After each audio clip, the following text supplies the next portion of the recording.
Hey, welcome back to the channel, guys. Today I have Paul with Working In. They are my immigration partner. So when you come into my community, you get set up with Working In and they help you with your whole visa, job search, relocation stuff. But today we're going to talk about health. So one of the questions that we're both getting a lot is there is a health requirement when you move to New Zealand.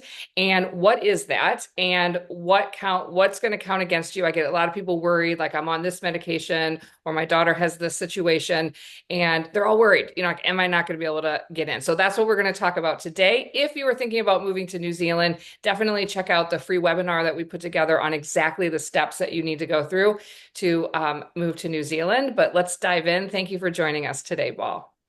No worries. Great to see you again, Tara. So, yeah, the health side of the move, it's very important. A lot of people kind of give it a secondary thought. They're so focused on getting a job and getting a visa and, Right. and everything else. And they're often used to living with whatever Yeah, condition that's true. they've got or medication they're taking. So quite often they don't even think about it. Might not even tell us because they think it's kind of Mm, insignificant. sure. So the first thing to do is understand why there is a health criteria for moving. And that's mainly because New Zealand has a free healthcare system. In other words, it's funded by the taxpayer and the government. So if you fall down and you break your leg, it gets fixed. You're not paying a bill at the end of it, right?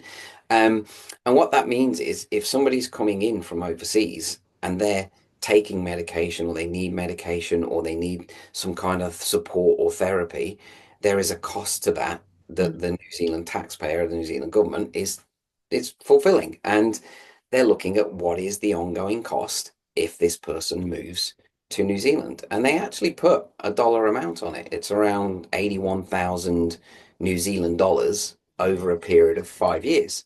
Mm. So if somebody's medication is going above that amount, then New Zealand immigration will ask questions. And this is called meeting the acceptable standard of health. We call it ASH, the acceptable standard of health. Now, a lot of people ask, like, well, what is the acceptable standard of Right. health? It's it's very case by case. It is case by case. There are certain conditions that will clearly rule you out of making a move. Cancer, for if somebody's got cancer, probably not moving. Heart disease, lung disease, things like that. Serious issues Serious. with major Yeah. organs, serious disabilities. Um, Things where somebody needs a lot of support, etc.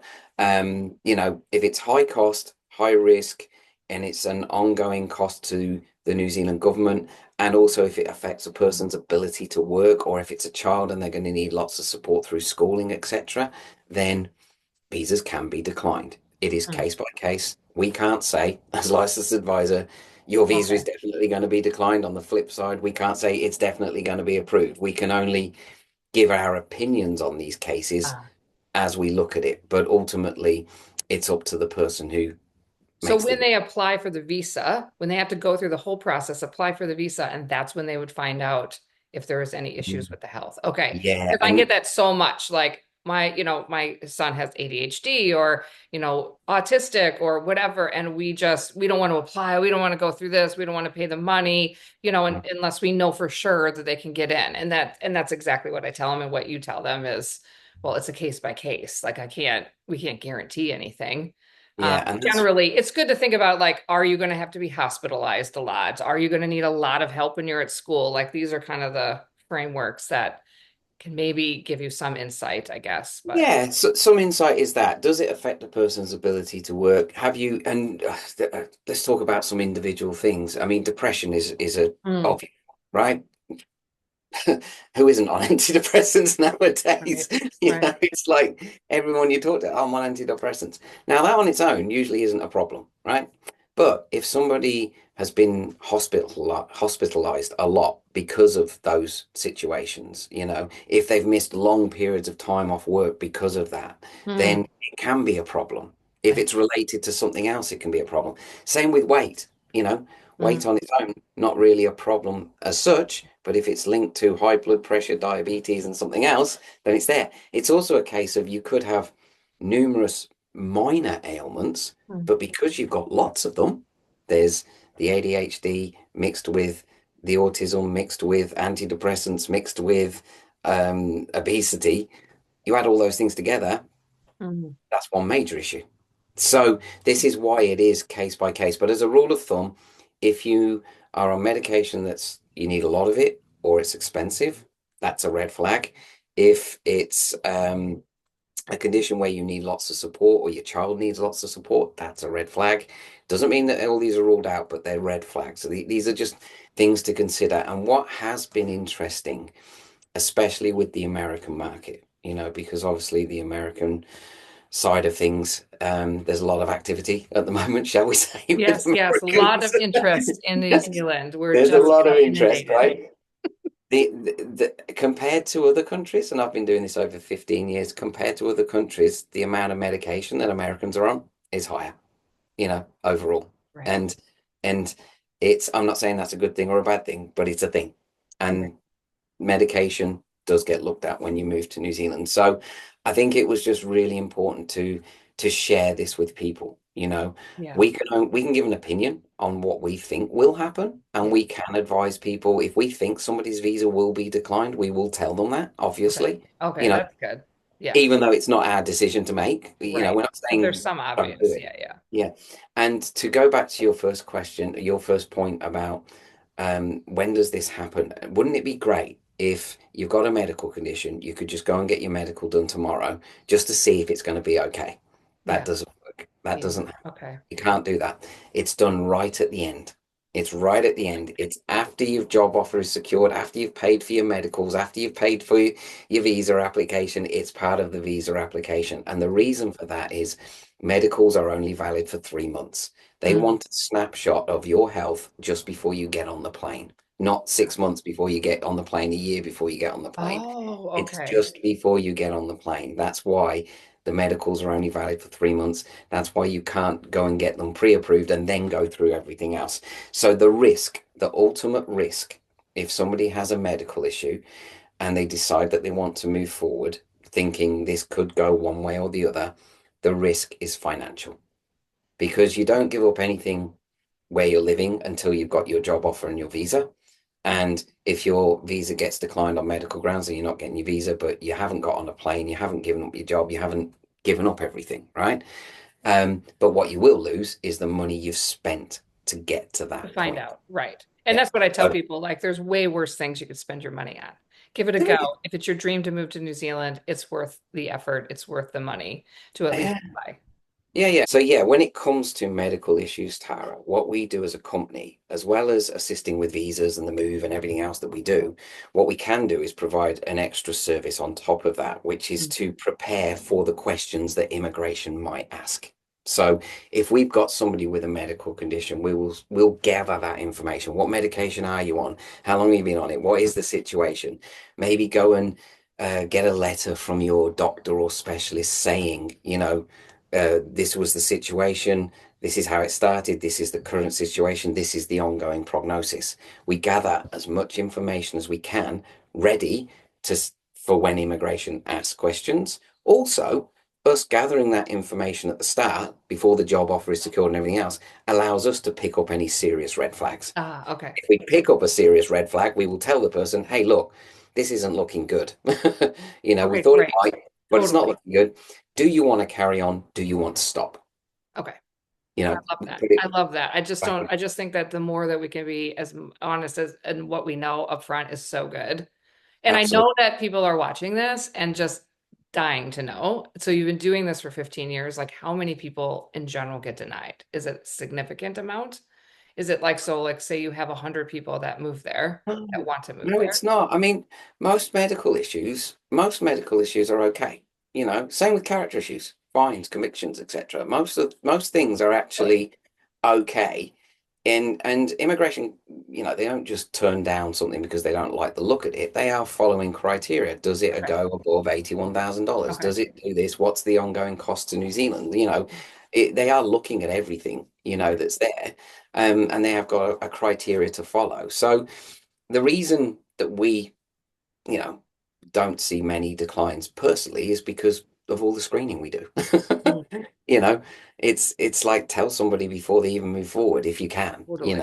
and that way you're not lodging visas that get declined, you know. Right, because that's But yeah, what a lot of, other immigration, complaints that people have is like they're misleading them. They're telling them that they can get permanent residency and then they can't, and they're already there. It's just terrible. Like this is why yeah, I've partnered with Working In because I feel like they're giving you your best shot, putting your best foot forward to get a job, your best foot forward to understand the medical situation and just have a whole smooth transition as a whole and just upfront from the beginning because there's like if you just it's not an easy country to get into. no, And if you can't, like, don't like spend all this time and money and, get heavily disappointed in the end. yeah, So, yeah.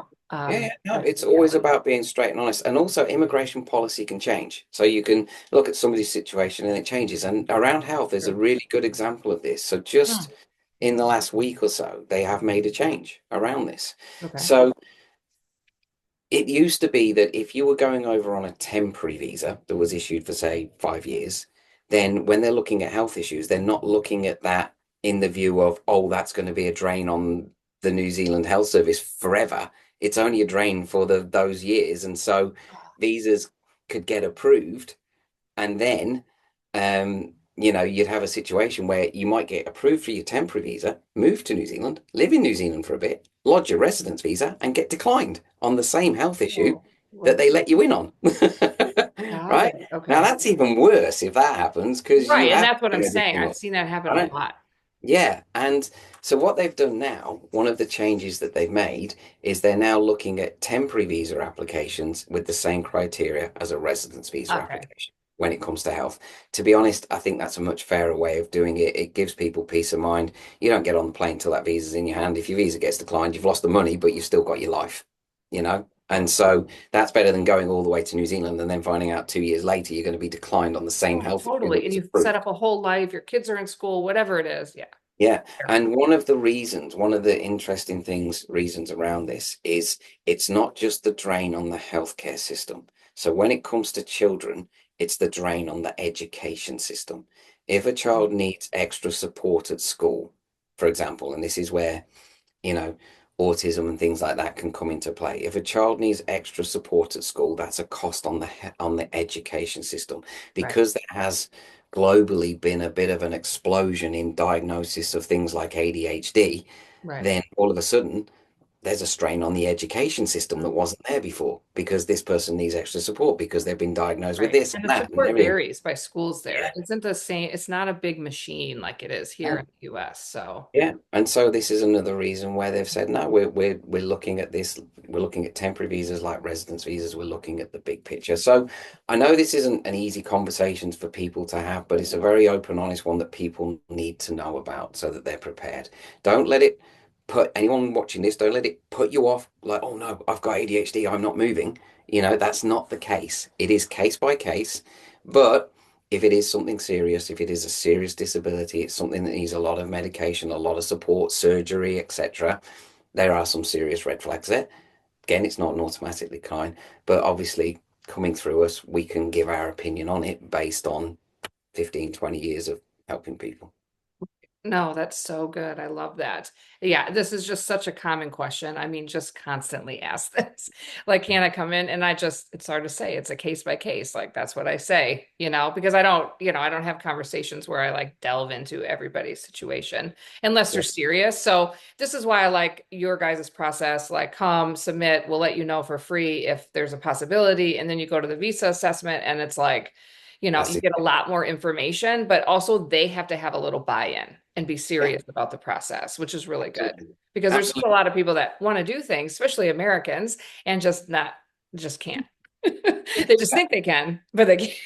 And just talking about it, just knowing about it, that's it's so true. Like when people go like, oh, why do I need to do an eligibility assessment for a visa? I know I'm eligible for a visa. I'm a nurse, I'm a doctor, I'm a physio, I'm eligible for a visa. The assessment and stuff like that isn't about are you eligible? We know you are. You know you are. Right. It's everything else. It's the big Everything. picture. It's Right. the There's risk. so much to it. And this is what I There's keep so saying. much. Like I did just have a client this week that was like, I already have a job offer. I just, I did it. And I was like, we were like, why do I need to work with a visa? Well, there's just a lot more to it. And it's just like you can do it yourself, but like it's up to you, I guess. But like, it's just there's so Totally. much. so much. I just don't want you to miss anything, and I don't want it to extend your whole possibility. I don't want your visa to get denied because you didn't know something, right? So, Yeah. And we're very open in our calls when we do totally. an assessment and a consultation. We run through everything with them. That call is to give the person information. They then make decisions based on that Based on information. that They information. either do it Correct. on their own, they do it with us, they don't do it at all, but you get the information. No, That's exactly. And that's why I've been just sending people directly to that because like I can see that you're on green list or you're tier one or what or you're straight to residency options. So like you can, but it's like you need to understand, the whole picture because New Zealand will look at you and your family as a whole. It isn't just like what is the job that you can do for us. It's a very important part of it. yeah, But it's not all of it. And so I just don't want them to like fill out the stuff right. It's a big complicated application. And you just want to get it right, especially yeah. if you're spending the money. Absolutely, So absolutely. Look, there's a lot of money involved. There's a lot of risk involved. It's all about minimizing risk, maximizing opportunities, giving people choices, giving people options, and being honest.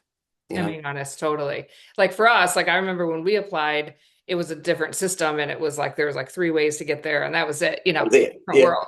But we were just like, well, ew, this is expensive to do this visa. And we're just like, well, I guess we have to go for it or not go for it. Like you have to make that decision, right? And yeah, like honestly, like it's a very hard country to get in. I didn't really think that we would. mm, And nobody did. And it was just like, well, we don't know if we don't try, right? And so that's just part of it. And so, you try.